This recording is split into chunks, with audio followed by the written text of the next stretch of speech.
Atos capítulo 1, a partir do versículo 6. Eu não sei se você sabe disso, mas o livro de Atos, na verdade, a carta de Atos, foi uma carta que Lucas, o mesmo que escreveu o Evangelho de Lucas, ele estava enviando para um discípulo dele, E pelo jeito Lucas era bom de contar história, Porque o Evangelho de Lucas é grande, tem bastante coisa, é bem rechonchudo de histórias. E agora ele escreve mais uma carta e fala de mais coisas a respeito daquilo que estava acontecendo, ou que aconteceu até ali, E eu vou então ler Atos capítulo 1, versículo 6, que diz: então, os que estavam reunidos com Jesus lhe perguntaram: será este o tempo em que o Senhor irá restaurar o reino a Israel? Jesus respondeu: não cabe a vocês conhecer tempos ou época que o Pai fixou pela sua própria autoridade, mas vocês receberão poder ao descer sobre vocês o Espírito Santo, e serão minhas testemunhas, tanto em Jerusalém como em toda a Judéia e até os confins da terra. Pai, obrigado por esta porção da Tua palavra. Nós pedimos que o Teu Espírito Santo venha falar conosco nessa noite, que o Teu Espírito Santo venha ministrar ao nosso coração, em nome do Senhor Jesus. Amém. Irmãos, quando a gente pensa sobre a missão da igreja, existem algumas coisas que elas são fundamentais, que nós precisamos entender, que estamos aqui como igreja, existimos para algumas coisas fundamentais: a unidade, a união, a adoração, proclamação, pregação, comunhão. São coisas básicas, são quase que o nosso DNA como igreja. Mas é interessante que toda ação que Deus faz, que Deus se manifesta através da igreja, ela tem duas maneiras, ela tem duas formas de acontecer. E é aqui que a gente precisa entender algumas coisas. Existe sempre um paralelo entre o que Deus está fazendo, como Deus está agindo na igreja, e que a gente precisa sempre, nunca esquecer desses dois lados da mesma moeda. Primeiro, toda ação de Deus, ela vem até a igreja para que a igreja possa crescer, cada um possa crescer com Deus. Amém? Por exemplo, deixa eu usar alguns exemplos. Quando nós estamos aqui, num momento como nós estávamos aqui agora há pouco, cantando e adorando ao Senhor, a ação de adorar, o serviço, porque adorar, irmãos, toda a ação que nós fazemos na igreja é um serviço a Deus. Tudo que nós fazemos nesse ambiente é um serviço. Serviço não é somente aqueles que estão lá com a pranchetinha lá, igual a Fer está ali, aqueles que deram bom dia, boa noite, na hora que você chegou, Qualquer ação dentro da igreja é um serviço. Então, quando nós estamos adorando a Deus com a nossa voz, e Deus não liga se nós somos desafinados, Tem gente que é desafinado até para bater palma, Mas Deus não liga para isso. Quando eu e você estamos adorando, há uma ação de Deus para influenciar e para trabalhar no meu interior e no seu interior. Tudo que nós oferecemos como serviço para Deus tem uma contrapartida de Deus. Tudo que nós fazemos, nós precisamos entender que haverá uma ação de Deus para a minha vida e para a sua vida. Amém? Você está aí escutando a palavra de Deus, está ouvindo a palavra de Deus. Há uma ação de Deus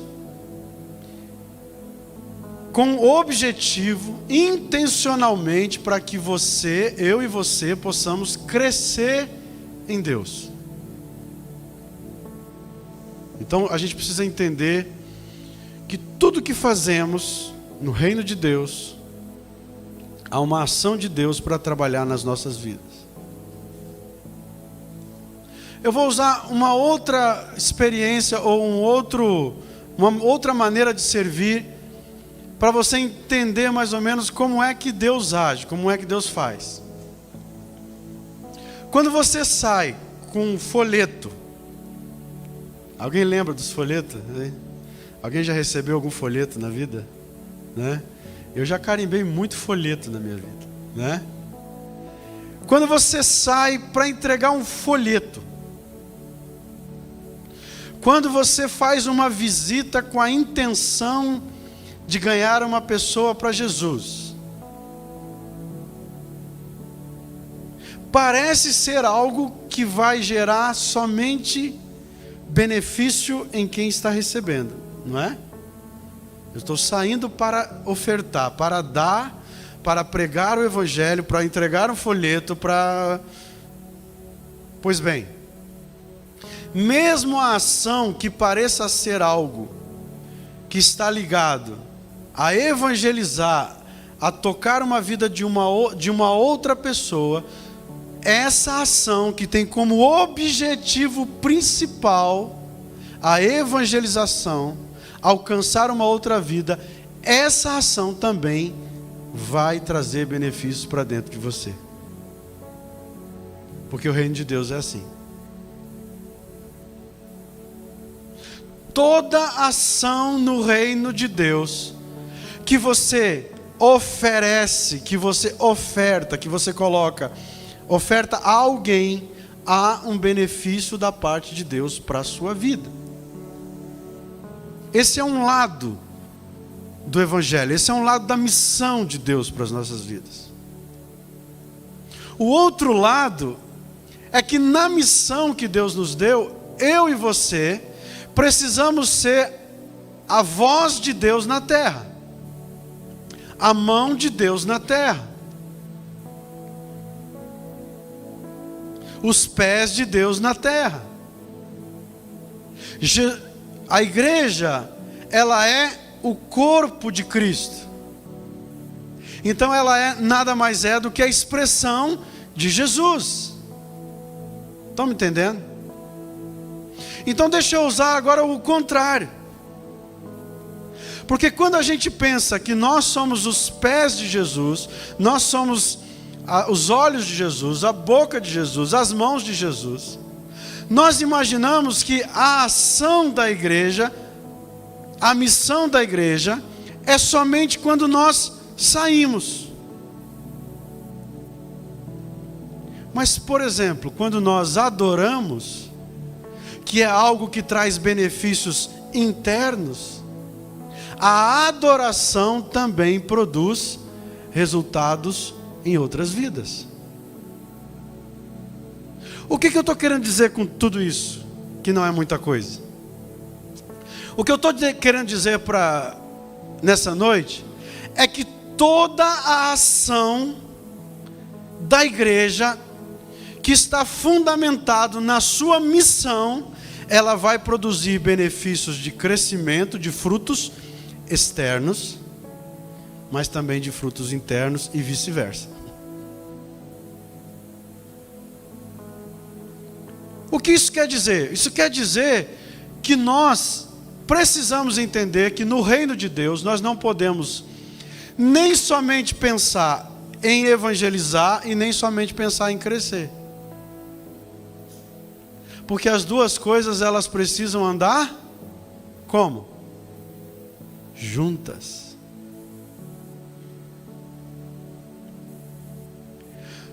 Quando nós entendemos essa realidade, nós entendemos por que Jesus deixou essa orientação bem prática, bem simples para os discípulos.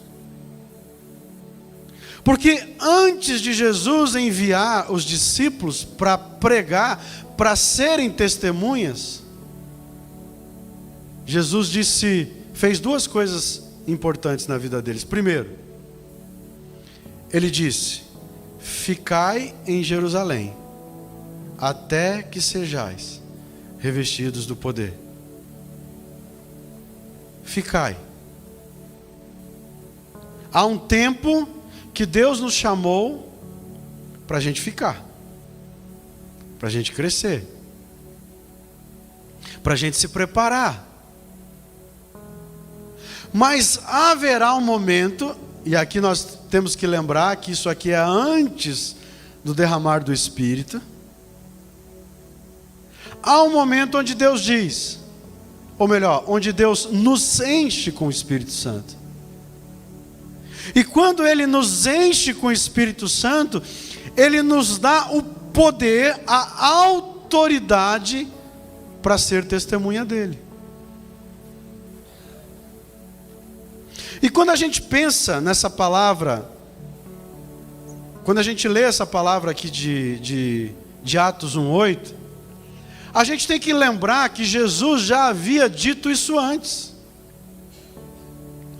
Se nós formos ver nos 4 evangelhos, em 3 está extremamente explícita a ordem de Jesus que nós seríamos testemunhas dele. Então, em Mateus capítulo 28, versículo 18, Jesus tinha dito aos seus discípulos: toda autoridade me foi dada no céu e na terra.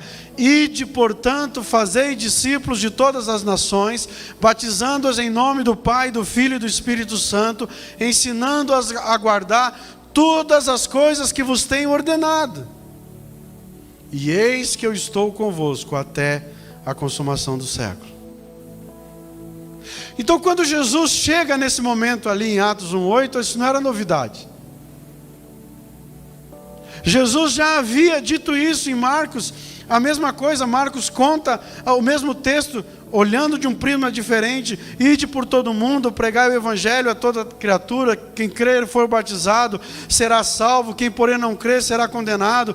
Esses sinais irão acompanhar aqueles que creem, em meu nome expelirão demônios, falarão novas línguas, pegarão em serpentes, se alguma coisa mortífera beberem não lhes fará mal, e se impuserem as mãos sobre enfermos eles ficarão curados. Eles já haviam recebido essa palavra. Então os discípulos, eles já estavam na expectativa do que iria acontecer.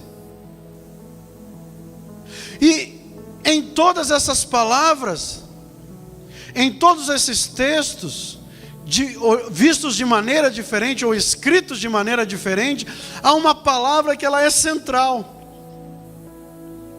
que é a palavra poder, a palavra autoridade. Porque o reino de Deus é feito da autoridade e do poder do Espírito Santo de Deus em nossas vidas. Quando nós lemos o Velho Testamento, várias palavras no grego, elas significam poder e autoridade. Várias palavras. Existe uma palavra grega chamada exousia, que significa autoridade governamental, autoridade política. Existe a palavra tronos, que significa a sede do governo, a pessoa que está cheia de uma autoridade ou de uma força. Existe uma outra palavra, kratos, que tem um sentido de uma autoridade que eu conquistei por causa da minha força, né? Quando um jogador de futebol, por exemplo, ele é forçudão, grandão, e ele chega e entra com tudo e diz assim: oh, agora ele botou ordem na casa, botou autoridade, ele tem força. Quando você está lá sofrendo para tirar a roda do seu carro, aí você acha um amigo seu que é forçudo assim, ele vem e diz: ah, agora chegou alguém com autoridade. Existe uma outra palavra, que é a palavra keras, que indica força. Também significa força. Mas quando Lucas e quando os escritores do Evangelho foram falar sobre poder e sobre autoridade, eles não usaram essas palavras. Ele usou uma palavra específica para isso. Ele usou a palavra dunamis. Ele usou uma palavra de uma maneira exclusiva, porque dunamis fala de um poder sem fronteiras. Um poder que não está dependendo de governo. Um poder que não está ligado a um trono terreno. Mas um poder que não há nada que o segure. Lucas escolheu a palavra dunamis porque ele sabia que esse termo iria representar a ação poderosa e o revestimento do Espírito Santo na sua vida, meu irmão. Poxa, não um amenzinho assim? Não sai nem um amém assim, sei que está frio, mas aqui dentro está até quentinho, eu estou até com calor já. Todo crente e toda igreja precisa entender que ele é revestido com o poder do Espírito Santo de Deus. Amém? Todo cristão precisa entender que quando ele fala na autoridade do Espírito Santo de Deus. Quando ele canta na autoridade do Espírito Santo de Deus. Quando ele ora na autoridade do Espírito Santo de Deus. Quando ele vai fazer qualquer coisa em nome de Deus, ele não vai fazer em nome do seu nome, e nem em cima da sua própria autoridade. Ele vai fazer em cima do poder, do dunamis, do poder que não tem fronteiras. Mas quando o Espírito Santo, quando Jesus nos comissiona a evangelizar o mundo, Ele não nos comissiona, Ele não nos envia despreparados. Ele nos prepara. E a ação do Espírito Santo de Deus na minha vida, a ação do Espírito Santo de Deus na sua vida, é a única coisa que eu e você precisamos para cumprir a comissão que Deus nos chamou. Deixa eu dizer algo para você. Você não precisa de um diploma para pregar o Evangelho. Quando eu saí lá do seminário, de todos os 2 seminários que eu fiz, e quando eu peguei o meu diploma, e eu gosto tanto de diploma que eles estão tudo ali para fazer, como que chama? Quadro. Tem uns 10 ali para fazer quadro. Tenho já uns, sei lá quantos anos, 6 anos que eu sou pastor titular aqui da igreja, e eu ainda não fiz os meus quadros, e tanto que eu acho importante. Mas quando eu peguei o meu diploma, é importante estudar. Nunca você vai parar de estudar. É importante você saber o Evangelho, você saber a história, você saber o que tem por trás daquilo que estava acontecendo naquele momento. É importante você saber o que as palavras significavam no original. É importante você saber a doutrina. Aliás, né, vou aproveitar e fazer um merchan aqui, né? Já está no ar, olha, a nossa escola, nosso centro de capacitação da Bíblia. Já tem, agora eu não lembro quantas matérias são no primeiro ano. A Carol vai me dar cola já. Mas nós temos lá, irmãos, muitas aulas, que você estuda no seu smartphone. Aulas sobre o Espírito Santo, sobre Deus, sobre Jesus, sobre a autoridade espiritual, sobre a igreja do Evangelho Quadrangular, sobre discipulado, sobre a vida de Elias, sobre a vida de Davi. Tem um monte, sobre realidades da nova criação, várias aulas. E eu recomendo você a estudar. custa um valor absurdo, R$10 por mês, né? Dá para comprar o quê? Uns 20 pães, acho, né? Olha lá, depende da padaria, dá para comprar só uns 15, né? Estude a palavra de Deus. Mas não eram os diplomas que me deram a autoridade para pregar o Evangelho. Quem dá a autoridade para que eu e você possamos pregar o Evangelho é o Espírito Santo de Deus que habita em você. Diga assim: o Espírito Santo, Ele habita em mim. Quando Jesus disse: fiquem em Jerusalém, até que vocês sejam revestidos do poder, Ele estava dizendo: eu vou derramar sobre vocês uma autoridade, uma graça especial, uma unção especial, um poder especial para realizar a minha obra. Sabe, irmãos, os discípulos não sabiam muito bem o que Jesus estava falando. Os discípulos não tinham esse relacionamento com o Espírito Santo. Os discípulos não entendiam do que Jesus estava falando. Eles só sabiam de uma coisa: que eles tinham que ficar ali orando e buscando a presença do Espírito Santo de Deus na vida deles. Tanto é que na hora em que o Espírito Santo desceu, e a Bíblia diz que ele veio em forma de línguas, e cada língua estava sobre cada um naquele lugar.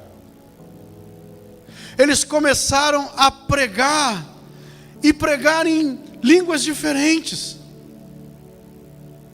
Porque naquele ambiente, na festa de Pentecostes, as pessoas de muitas nações, que eram judeus, mas estavam espalhados em muitas nações, eles vinham para Jerusalém na festa de Pentecostes. Geralmente eles subiam a Jerusalém 3 vezes ao ano: na Páscoa, na festa de Pentecostes e na festa dos tabernáculos. Então muitas dessas pessoas que vinham de outras nações, o cara vinha lá do Egito, o outro vinha lá da Etiópia, o outro vinha lá da Macedônia, o outro vinha da Galácia, o outro vinha de cada um que vinha de uma região, o outro vinha de Éfeso, o outro vinha da Grécia. Judeus, quando eles chegavam, e nesse lugar, algumas dessas pessoas já eram 2ª, 3ª, 4ª geração de judeus, às vezes não sabia nem falar mais a língua. Eu tenho pessoas conhecidas que os filhos são brasileiros, mas os filhos não falam mais português, porque dentro da casa só se fala inglês. Então essas pessoas já não falavam mais a língua mãe.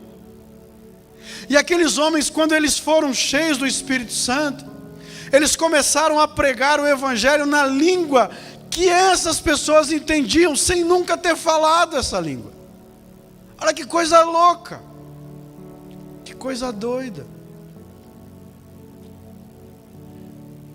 Língua dos homens, língua dos anjos, e todo mundo olhou e disse: esse bando de douto, esse bando de gente que não sabe falar nem direito, está falando esse monte de coisa, eles estão bêbados. Porque o Espírito Santo de Deus fez algo que mudou a vida deles. Entre esses homens que estavam ali, havia um homem chamado Pedro, que você conhece bem a história. 40 dias antes, Pedro, que havia dito para Jesus que não queria com Jesus até o fim, e Jesus disse a ele: antes que o galo cante, você me negará 3 vezes. E a Bíblia diz que uma mulher, uma empregada, chega para ele e reconhece ele. Eu vi esse cara. Sabe aquela pessoa que é... Você conhece alguém que vê tudo assim? Né? Ó, chega e... não, eu vi você lá em tal lugar. Não, como assim, né? Aquela pessoa meticulosa. Eu vi você. Você é um deles. O que Pedro faz? Pedro diz, não. E fica morrendo de medo. Medo de se expor. Medo de morrer. Medo de descobrirem a sua verdadeira identidade. Esse era Pedro. Mas a Bíblia diz que quando o Espírito Santo de Deus veio, e eles começaram a pregar nesse monte de línguas, que era a língua dessas pessoas que estavam lá, e as pessoas começaram a dizer, estão bêbados, tomaram tudo. Nessa hora, esse mesmo Pedro que havia negado a sua identidade, porque não havia sobre ele a ação do Espírito Santo, ele se levanta e diz, varões galileus, se vocês estão achando que nós estamos borracho, estamos bêbados, nós não estamos bêbados. Mas hoje se cumpriu a profecia do profeta Joel, do profeta Roel. O Espírito Santo veio sobre nós. E ele começa a pregar o Evangelho. Ele se expõe, ele coloca a cara a tapa. Ele perde o medo. O que Pedro fez em 40 dias de diferente? Pedro orou. E sabe, meu irmão, nós oramos aqui toda quinta-feira aqui, né? Pedindo o avivamento, clamando por avivamento. Mas a gente vive num tempo muito bom. Esse tempo que a gente vive é muito bom. Sabe por quê? Se eu parar agora a mensagem, pedir para você levantar, não é para levantar, tá? E nós começarmos a orar, você vai perceber que os céus estão abertos sobre a sua vida. Porque o Espírito Santo de Deus está aqui. Mas eu não estou dizendo isso de chavão, pentecostal. Eu não estou dizendo isso para você sentir um arrupio na nuca. Eu estou dizendo isso porque é isso que a palavra de Deus diz. E se a palavra de Deus diz, a palavra de Deus é a verdade. Então se eu sinto ou não sinto o arrupio, ele está aqui. Agora deixa eu falar para você, meu irmão. Até esse momento não tinha nem arrupio. Você imagina fazer uma oração sem perceber a presença do Espírito Santo, sem perceber o derramar do Espírito Santo. Se às vezes você sente dúvida quando vai orar, se algumas vezes você se sente numa sinuca de bico, porque fica, meu Deus, eu tô em dúvida, eu tô com a minha fé. Como é que os crentes de hoje dizem que a fé está fraca? E tem gente que acha que quando a fé está fraca, o pecado é vitamina, né? Está quente, irmão. Esses homens oravam e não havia a presença do Espírito Santo.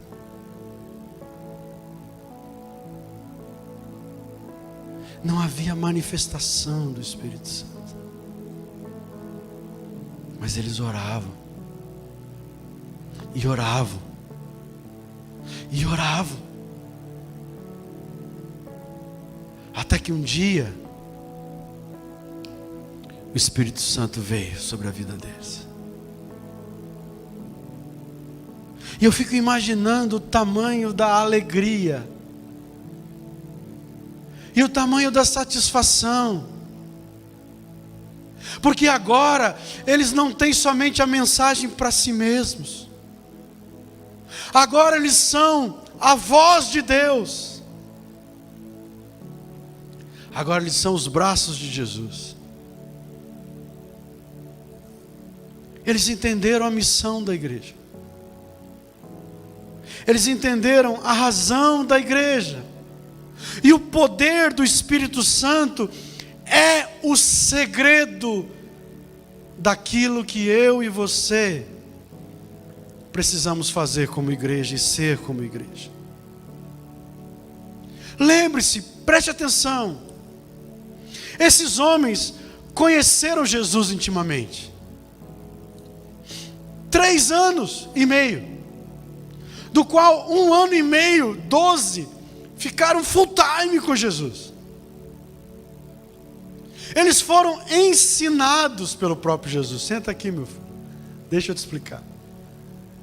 Pelo próprio Jesus. Eles ouviram seus sermões, eles viram seus milagres, e eu consigo até imaginar como é que era antes dos milagres. Minha imaginação vai longe. Como é que vai ser hoje?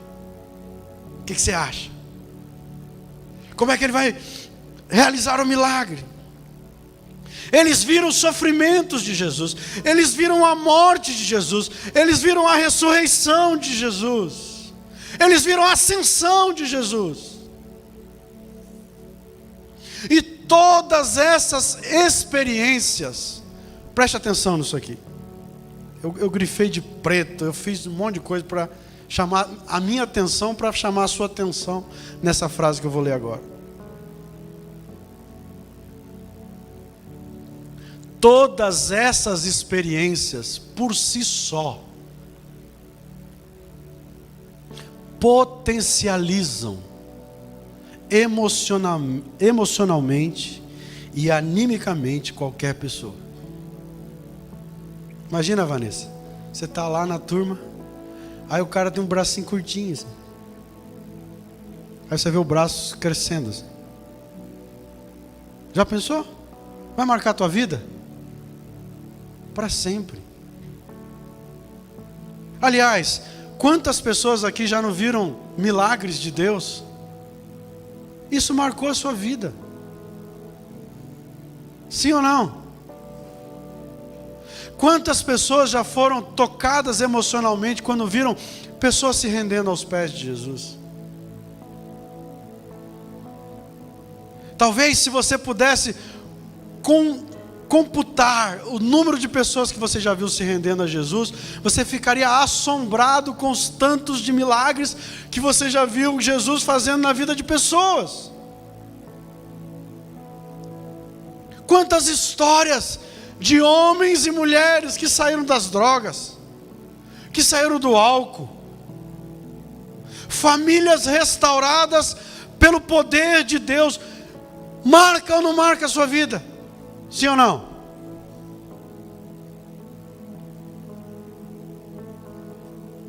Pois bem, a questão é que a mensagem,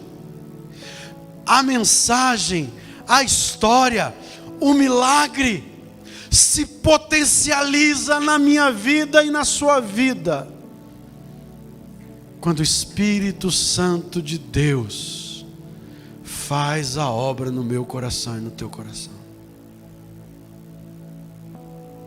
Deixa eu dizer algo para você. Quando você faz alguma coisa na alma, isso tem prazo de validade. Sabia disso? É que nem queijo. Você compra queijo, mas você tem que comer até tal dia. Se você não comer até tal dia, arrisca você comer e passar mal. Quando eu e você nos relacionamos com a obra de Deus só na alma, tem prazo de validade. Você chora. Ai, meu Deus. O choro e ranho maravilhoso. Mas se algo não acontecer no seu espírito, isso vai perder a validade. Por que você acha que tem gente que até hoje não voltou da pandemia? E eu não estou falando de voltar. Se foi para uma outra igreja, glória a Deus, Deus abençoe e toca a vida, irmão. O negócio é a gente se encontra lá no céu, está tudo certo. Mas quantas pessoas só são tocadas na sua alma e não são tocadas no seu espírito? Porque quando a gente é tocado no espírito, irmão, alguma coisa acontece. Alguma coisa tem que acontecer.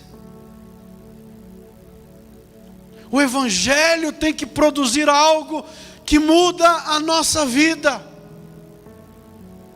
Aqueles homens, quando eles foram tocados pelo Espírito Santo de Deus, eles saíram daquele lugar, eles diferentes.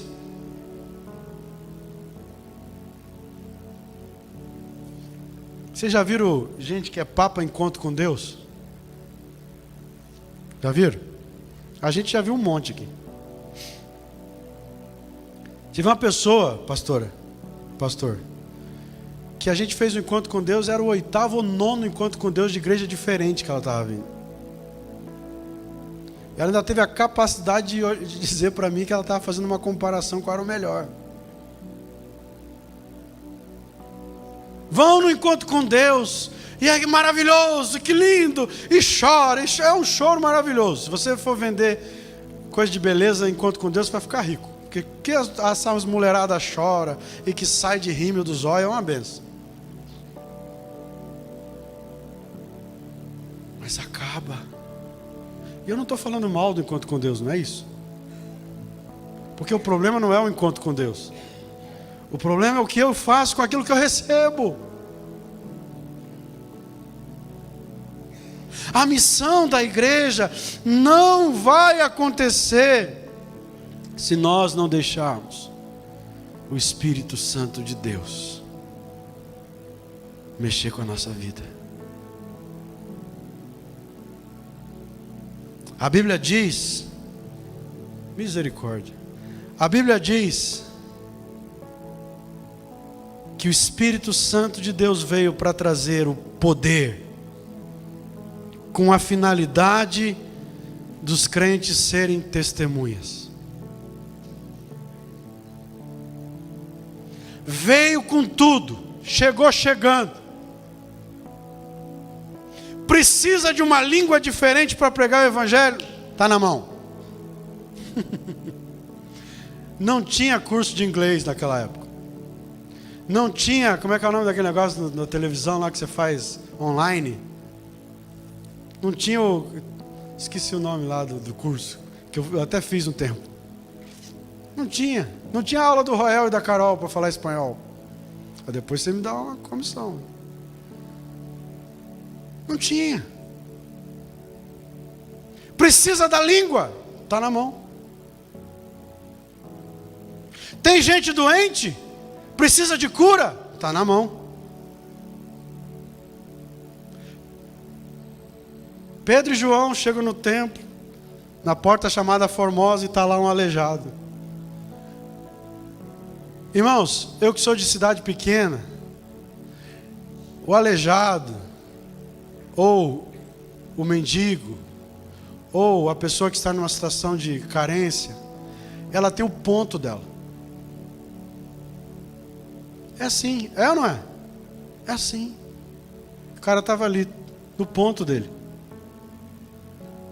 Pedro e João olham para ele e dizem, olha,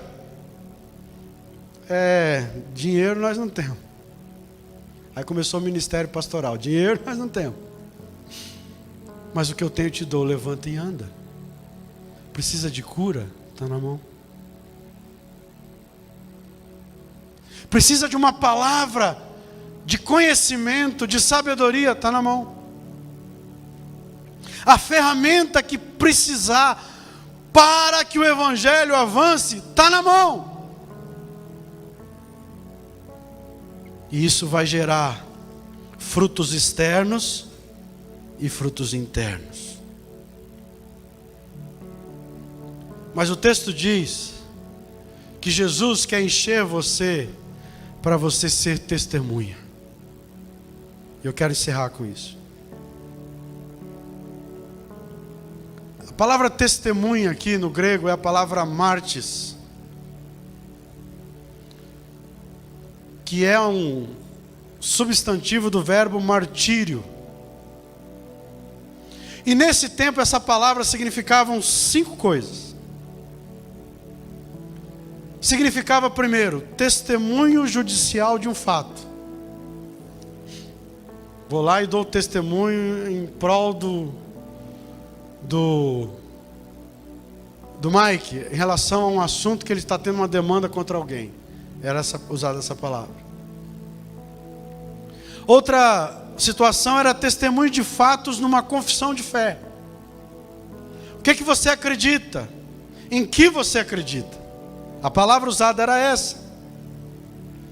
A terceira maneira de usar essa palavra era a declaração de um fato como testemunha ocular. Estava ali na rua, passei, vi um carro batendo. Você viu o que aconteceu? Vi, era a mesma palavra. A outra colocação, ou outra maneira de se usar essa palavra, era por testemunho evangelístico na natureza e da importância de Cristo. Ou seja,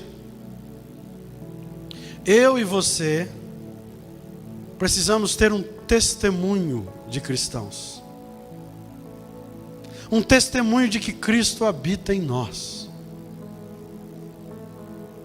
E não confunda o Espírito Santo habitando em você com perfeição.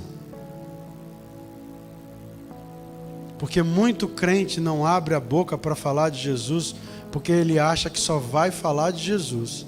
Só é testemunha quando ele for perfeito. Deixa eu dizer para você, você nunca vai ser perfeito. E a última maneira que se usava essa palavra era para a palavra martírio. Aqueles homens, eles sabiam que ao saindo dali e pregando a respeito de um Senhor dos senhores, Rei dos reis, eles seriam martirizados. Mas deixa eu ir direto para onde eu quero ir.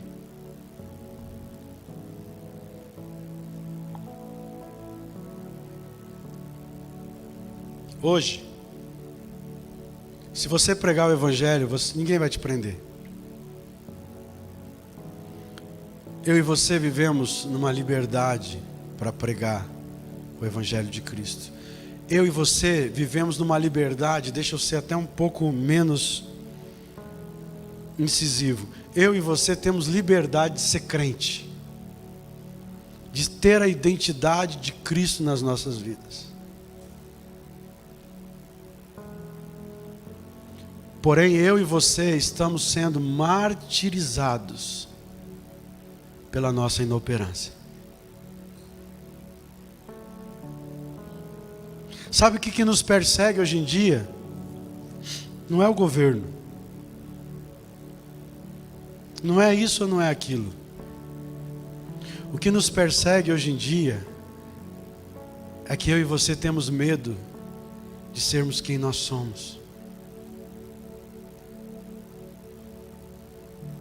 E não é nem de ser como um amigo meu da infância, o Vitor, que onde você achava ele estava com a bicicleta dele e com a Bíblia debaixo do braço. E a gente às vezes até fugia dele. Porque ele falava tanto de Jesus, em todo lugar, que a gente não podia falar de nada. Não podia conversar outro assunto, ele só sabia falar isso. Então a gente fugia dele. Nós éramos adolescentes, fugíamos. E lá veio o Vitor, espalhava o bolinho com a bicicletinha dele. Eu nem estou falando disso. estou falando de ter coragem, de ter a identidade de Cristo. Eu estou falando de ter coragem de dizer que você tem o selo do Espírito Santo em você. Eu estou falando de você ter coragem de dizer que você é um pecador e que recebeu a Cristo como Senhor e Salvador, e por isso a salvação lhe é garantida e você vai viver com o Senhor eternamente.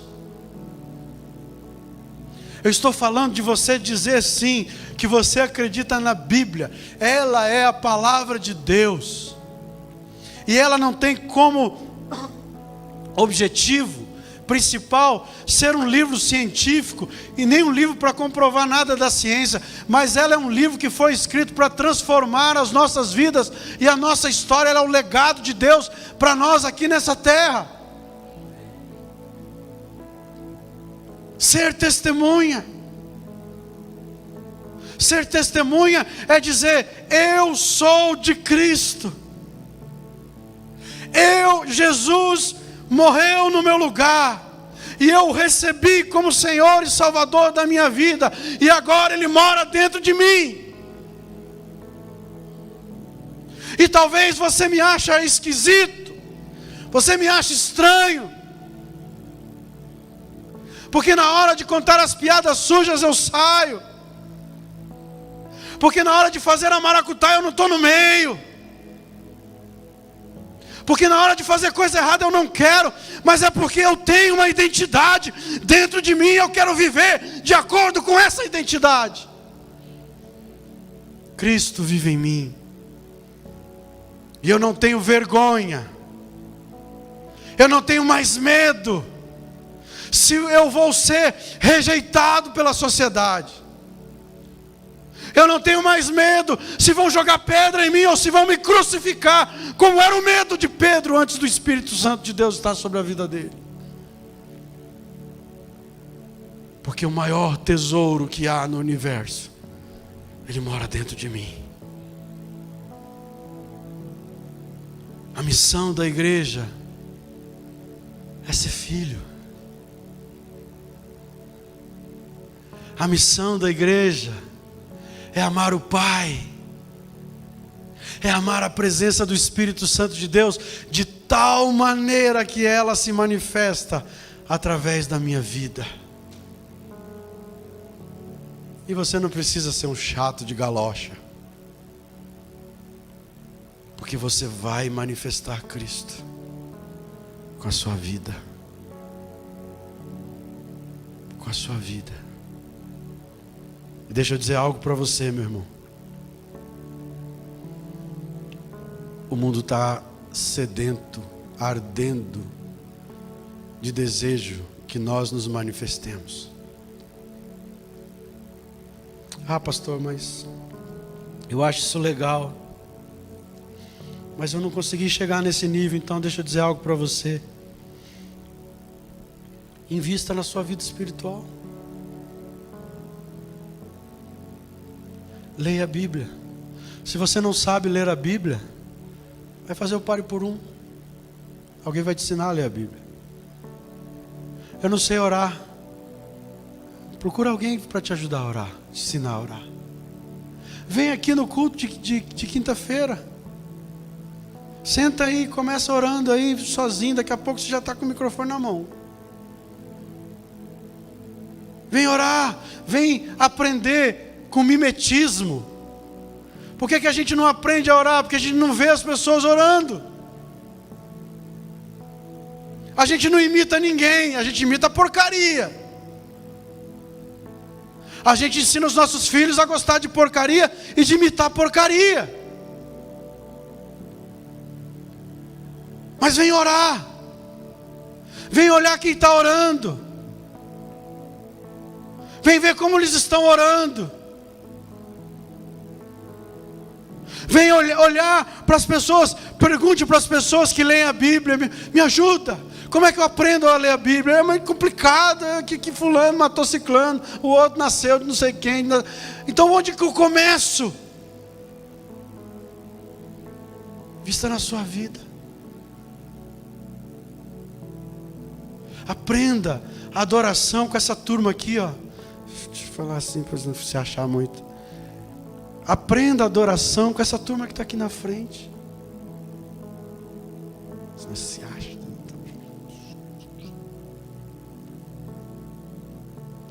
Como é que eu adoro? Como é que eu entro na presença de Deus? É assim, é fechando os olhinhos, é levantando as minhas mãos, é cantando sem medo de ser feliz. Ninguém está nem aí se você é desafinado, meu irmão.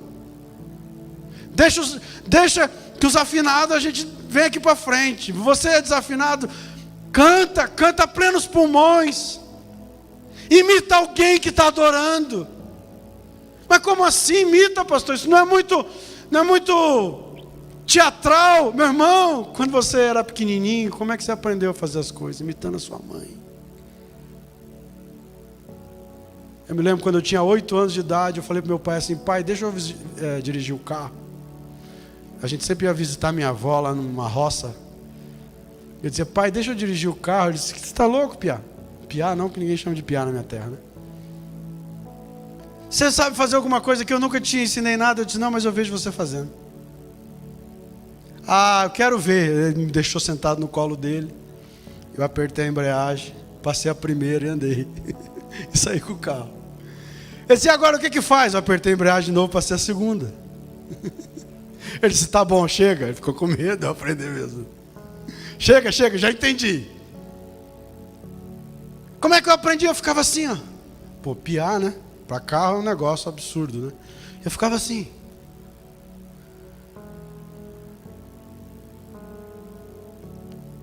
Aprenda. Ande com quem ama a Deus. Ande com quem gosta de andar com Deus. Ande com quem ama a presença de Deus.